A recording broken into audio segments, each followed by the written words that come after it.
Welcome back to my channel. আশা করি আপনারা সবাই ভালো আছেন।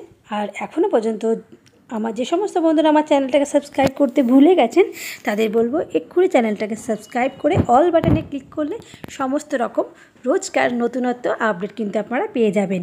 তো চলুন আজকের ভিডিওটা থাম্বনেল দেখে নিশ্চয়ই বুঝতে পেরেছেন। তো দেখতে পাচ্ছেন তো কত সুন্দর একটা দেখতে রেসিপি, আর এটা খেতেও যেরকম টেস্টি আর প্রচণ্ড পরিমাণে হেলদি রেসিপি। তো এই রেসিপিটা তৈরি করতে কি কি লাগছে এবং কি তার প্রসেস সেটা নিয়েই আজকের ভিডিও। তো চলুন দেরি না করে শুরু করা যাক। তো প্রথমে যেগুলো আমাদের লাগবে সেটা হচ্ছে আলু লাগবে, গাজর, ক্যাপসিকাম, পেঁয়াজ, বিট এবং কড়াইশুঁটি, আর লাগবে সাথে ডিম আর পেঁয়াজ। তো আলুগুলো মোটামুটি এই রকম মাঝারি সাইজের নিলেই ভালো, খুব বড় বড় দরকার নেই। তো গাজরও মোটামুটি একটা নিয়েছি। আপনাদের যতটা পরিমাণ করতে হবে আপনারা সেই পরিমাণ কিন্তু সেই ইনগ্রিডিয়েন্টসগুলো নিয়ে নেবেন। তো এখানে আমি যেগুলো শীতের সবজি এবং খুব হেলদি, এখন শীতকালে এগুলো খুবই সহজলভ্য, তো সেইগুলো কিন্তু নিয়ে নিয়েছি। তো আমি যে পরিমাণে এই রেসিপিটা করব সেই অনুযায়ী কিন্তু আমি প্রতিটা জিনিস নিয়ে নিয়েছি। আপনারা যতটুকু পরিমাণে নেবেন সেই অনুযায়ী করবেন। আর এর সাথে লাগবে কড়াইশুঁটি, কাঁচা লঙ্কা আমি আগেই দেখিয়ে দিয়েছি। আর কড়াইশুঁটিগুলো এভাবে আমি আগে থেকে ছুলে রেখেছি। আপনারা চাইলে ফ্রোজেন যে কড়াইশুঁটি মানে ফ্রিজে রাখা সেটাও নিতে পারেন। আর পেঁয়াজগুলো আমি একদম ছোট ছোট করে কেটে নিয়েছি।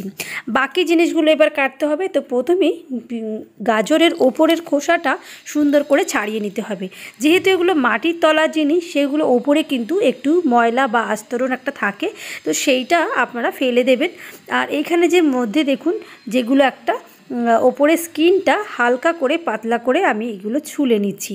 তো এটা নেওয়ার পরে এইগুলোকে কেটে নিতে হবে একদম সরু সরু করে, কারণ বিট বা গাজর এগুলো কিন্তু বেশি কুক হতে সময় লাগে না। তো ছোট ছোট করে কাটলে কিন্তু এমনিতেই খুব তাড়াতাড়ি হয়ে যাবে। আর এইগুলো যেখানে কাঁচা মানুষে খেতে পারে সেখানে রান্না করার কিন্তু খুবই সহজ এবং অল্প সময় লাগে। তো দেখুন এখানে আমি ছুরি দিয়ে সমস্ত গাজরটা সরু সরু করে একদম কেটে নিচ্ছি, ঠিক যেমন আমরা আলু ভাজা কাটি, তো সেরকম সরু সরু করে কেটে নিচ্ছি এখানে। তো কাটার সময় অবশ্যই হাত সাবধানে রেখে কাটবেন। আর আপনারা চাইলে এই সমস্ত জিনিসগুলো আগে ভালো করে ধুয়ে নিয়ে কেটে ফেলতে পারেন, কিন্তু আমি এখানে যেহেতু ভিডিও করছি সেই জন্য আপনাদের স্টেপ বাই স্টেপ সব দেখাচ্ছি। তো দেখুন ছোট ছোট করে কিন্তু আমার সমস্ত গাজরগুলো কাটা হয়ে যাচ্ছে। তো এখনও বড় গাজরটা কাটা বাকি আছে। তো এইগুলো একদম সরু সরু করে কেটে দিলে হবে। একই মাপের যদি সমস্ত রকম কাটাগুলো হয় তাহলে কিন্তু তাড়াতাড়ি কুক হয়ে যাবে। কিছুটা বড় কিছুটা মাঝারি রাখলে কিন্তু চলবে না। তো এখানে বাকি যেগুলো রয়েছে সেগুলো আমি এখন তাড়াতাড়ি করে কেটে নিই। তো চলুন আপনারাও কেটে নিন সাথে সাথে, আর রান্নাটা দেখতে থাকুন। তো আমার এখন সমস্ত জিনিস কাটা হয়ে গেছে। তো এখানে গাজর দেখুন সরু সরু করে, ক্যাপসিকামগুলো আমি সেই একই রকম সরু সরু, আর বিটটাকেও সরু সরু করে কেটে নিয়েছি। আর এখানে আলুগুলো সরু করে কেটে নিয়েছি। তো সমস্ত জিনিস কিন্তু আমার ভালো করে কাটা হয়ে গেছে। এবারে একটা ঝুড়ির মধ্যে করে আমি ভালো করে ধুয়ে জল ঝরিয়ে নিচ্ছি। তো জল ঝরানো হয়ে যাওয়ার পর এখনই কড়াই গরম করতে বসিয়ে দিয়েছি। কড়াইটা ননস্টিক কড়াই, তো সেই জন্য তাড়াতাড়ি গরম হয়ে যায়। তো এখানে আমি সর্ষের তেল দিয়ে দিয়েছি। রান্নাটা অবশ্যই সর্ষের তেলে করলে স্বাদটা কিন্তু ভীষণ সুন্দর হয়। তবে আপনারা যারা সর্ষের তেল খান না তারা আপনারা সাদা তেলও ইউজ করতে পারেন। তো আমি সর্ষের তেলটা দিয়ে আপাতত তেলটা গরম করে নিয়েছি। এবারে প্রথমেই যেটা কুক করতে বেশি সময় লাগে সেটা হচ্ছে আলু, তাই আলুটা সর্বপ্রথমে আমি এখানে দিয়ে দিলাম। তো আলুটা এখানে সর্বপ্রথমে দিয়ে দেওয়ার পরে আলুটা কিছুটা কুক হতে দিতে হবে। কিছুটা কুক হতে দেওয়ার পর তারপর আমরা বাকি জিনিসগুলো দেব। তো এখন কুক যতক্ষণ হচ্ছে ততক্ষণ মানে আঁচটা কিন্তু একটু মাঝারি রাখতে হবে, মানে লো টু মিডিয়াম। হাই ফ্লেমে রাখলে পরে সেখানে কিন্তু পুড়ে যাওয়ার সম্ভাবনা রয়েছে, আর সেক্ষেত্রে কিন্তু আলুটা পুড়ে যাবে এবং চট করে ওপরের কালার এসে যাবে, কিন্তু ভেতরে কিন্তু কাঁচা থেকে যাবে। তাই সেই জন্যে প্রথমে কিন্তু একদম মানে মিডিয়াম আঁচে কিন্তু কুক করতে হবে আলুটা। তো হয়ে যাও আলুটা কিছুক্ষণ ধরে হওয়ার পরে এখানে দিয়ে দিচ্ছি কাঁচা লঙ্কা আর কড়াইশুঁটি। তো দেখুন এখনই কতটা সুন্দর লাগছে দেখতে। তো গরম ভাতে কিন্তু এই রেসিপিটা দারুণ লাগে। আপনারা পুরোপুরি রান্নাটা যদি একবার দেখে নেন আর এই প্রসেসে করেন তাহলে আশা করি একটি ভাতও আর থালায় পড়ে থাকবে না। তো দেখুন এইখানে কিন্তু কিছুটা কুক আমার হয়ে এসছে। আর কাঁচা লঙ্কাটা আপনারা চাইলে কুচি করেও দিতে পারেন, তবে আমি এখানে গোটাই দিলাম, দেখতেও সুন্দর লাগে। আর যেহেতু আমার বাচ্চাটা ছোট, সেখানে পুরোটা যদি লঙ্কাটা কুচি করে দিই তাহলে এতটাই ঝাল হয়ে যাবে যে আমার বাচ্চাটা খেতে পারবে না। তো সেই জন্য আমি লঙ্কাগুলো গোটাই রেখেছি।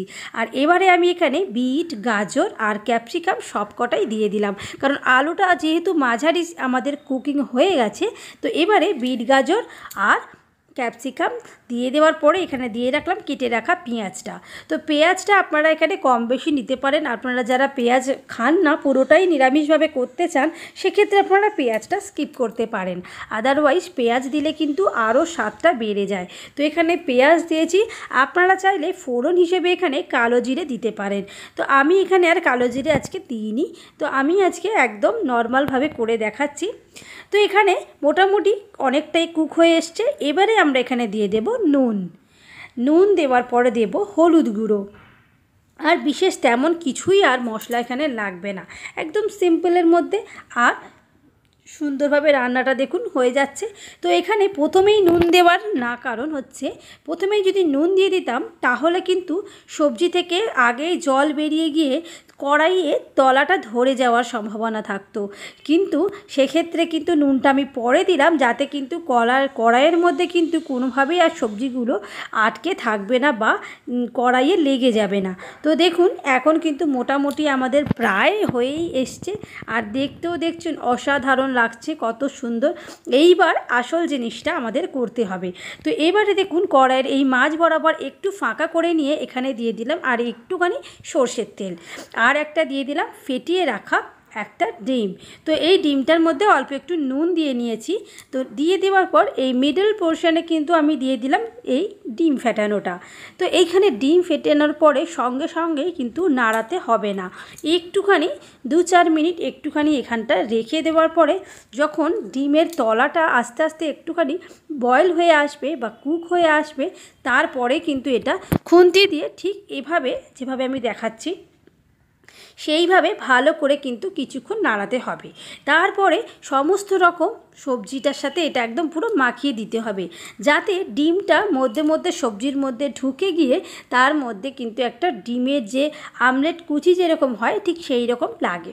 তো এখানে দেখুন পুরোপুরি ডিমটা কিন্তু একদম মিশিয়ে দিয়েছি। আর ডিমটাও আস্তে আস্তে কিন্তু শক্ত হয়ে যেরকম ডিমের আমলেট হয় সেরকম কিন্তু কুচিগুলো হয়ে যাচ্ছে এবং সমস্ত সবজির মধ্যে একটু লেগে লেগে থাকছে। আর যেটা এইটা দেখতে বা সৌন্দর্যটা কিন্তু আরোটা বাড়িয়ে দিয়েছে। এই রকমভাবে রান্নাটা দেখতেই পেলেন কত সুন্দর আর ইজি প্রসেস। তো এইভাবে যদি রান্না করে আপনারা আপনাদের বাচ্চাদের খাওয়াতে পারেন তাহলে খুবই উপকার, এবং বাচ্চা থেকে বড় সবাই কিন্তু গরম ভাতে এক থালা ভাত শেষ করে ফেলতে পারবে শুধুমাত্র এই রেসিপিটা দিয়ে। তো দেখতেই পেলেন যে সমস্ত বাচ্চারা সবজি খেতে ভালোবাসে না বা সবজি দেখলেই পালিয়ে যায়, তাদের জন্য কিন্তু এই রকম রেসিপিটা একবার হলেও করে আপনারা দেখুন। যদি ভালো না লাগে তাহলে আমাকে অবশ্যই কমেন্ট করে জানাবেন যে ভালো লাগেনি। আর যদি ভালো লেগে থাকে তাহলে কমেন্ট করতে ভুলবেন না, লাইক শেয়ার কমেন্ট করতেও ভুলবেন না এবং বেশি করে শেয়ার করে দেবেন।